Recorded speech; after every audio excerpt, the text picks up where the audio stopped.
The night my mother died, I sat alone in the house, listening to the quiet that had never existed before. No footsteps in the hallway, no soft humming from the kitchen, no whispered prayers before bed. Just silence, and then a sound. A small, familiar one. Paul, my 16-year-old foster brother, was rocking back and forth in his room, making the soft, rhythmic noises he did when he was anxious. I closed my eyes, guilt pressing against my ribs like a vice. He didn't understand what had happened, not fully. He just knew something was wrong, something in our world had shifted, and the person who made it all feel okay was gone. I had promised her. Months before she passed, my mother sat me down at the kitchen table, her once strong hands trembling as she clutched my own. "Promise me, sweetheart," she had whispered. "Promise me you'll take care of them." And I did, without hesitation. Because I loved her. Because I wanted to honor the woman who had given her life to children who weren't. Hers by blood, but were hers in every other way. I just didn't know how much that promise would cost me. Fostering was never just something my mother did. It was who she was. Our house was never just ours. It was a revolving door of children with nowhere else to go. Some stayed for weeks, others for years. Each one carried a story heavier than their small shoulders should have ever had to bear. John was one of them. He came to us at 8 years old, a tornado of anger and trauma, lashing out at everything and everyone. He fought bedtime, he fought school, he fought love. But beneath the chaos I saw him, I understood him, and one night, after years of fights, tears, and slow, painful healing, he finally let me in. "Do you think she's coming back?" he had whispered in the dark, clutching the blanket like a lifeline. "No," I had said honestly, "but I'm here." And that was enough. Then Paul arrived. Paul was different. He had severe special needs, a mind that never aged past toddlerhood. He found joy in small things, clapping when the birds landed outside, humming the same song over and over, watching the same cartoon until the tape inside wore thin. But Paul also needed everything. He needed patience, structure, understanding, things my mother had in endless supply. I thought I did too, until she was gone. The first few weeks after her funeral, I convinced myself I could handle it. The exhaustion didn't matter. The frustration didn't matter. Because this was love, right? Love meant enduring. But love should never feel like drowning. It happened on an ordinary evening. Paul had been agitated all day. His routine had been thrown off somehow, and nothing was calming him down. He screamed.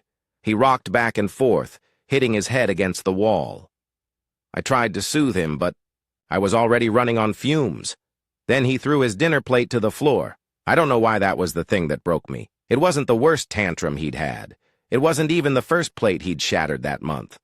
But something. Inside me cracked. "Paul, please," I said, my voice raw. "I don't know what you want." And then, the moment I will never forget, John, standing in the doorway, watching me with quiet understanding.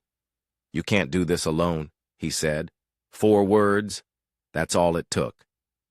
I wanted to argue. I wanted to say no. I promised Mom, but I couldn't, because I knew he was right. That night I sat at the kitchen table, the same one where my mother had made me promise to take care of them, and I let myself face the truth. I wasn't failing Paul by letting him go. I was failing him by holding on when I knew I couldn't give him what he needed. The day Paul left, I felt like I had swallowed glass. He didn't cry. He didn't protest. He just climbed into the car, clutching his stuffed elephant, and looked out the window. John stood beside me, hands in his pockets, watching as the car disappeared down the street. "You okay?" he asked. I shook my head. Because how do you explain the kind of grief that comes from loving someone so much and still knowing you aren't enough? That night, The house was too quiet.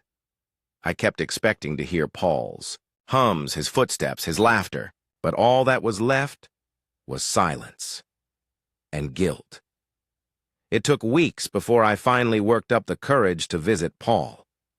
I sat in my car for 10 minutes outside his new home, gripping the steering wheel so tightly my knuckles turned white. What if he hates me? What if he's suffering? What if I made the wrong choice? But when I finally stepped inside, I saw something unexpected. Paul was happy. He had structure, caregivers who had the training and patience I didn't. He had a place where his needs weren't just met, they were understood. And for the first time in months, I breathed. When I left, I didn't feel like I had abandoned him. I felt like I had finally done right by him. The following week, I got a call from the foster agency. We have 2 little boys who need a home. Temporary for now, but would you be open to taking them in? I hesitated. Not because I didn't want to, but because for the first time in a long time, I wasn't acting out of obligation. I wasn't doing this because of a promise or guilt or grief. I was doing it because I wanted to. That night, 2 frightened children arrived at my doorstep. They looked up at me with wary eyes, unsure, waiting. "You're safe here," I told them. And for the first time in a long time, I knew it was true, because I had finally learned what my mother knew all along. Love isn't about holding on. Sometimes, the hardest, most loving thing you can do is let go. If you take anything from my story, let it be this. Love is not infinite energy. It is not self-sacrifice to the point of breaking. It is knowing when to stay and when to step aside.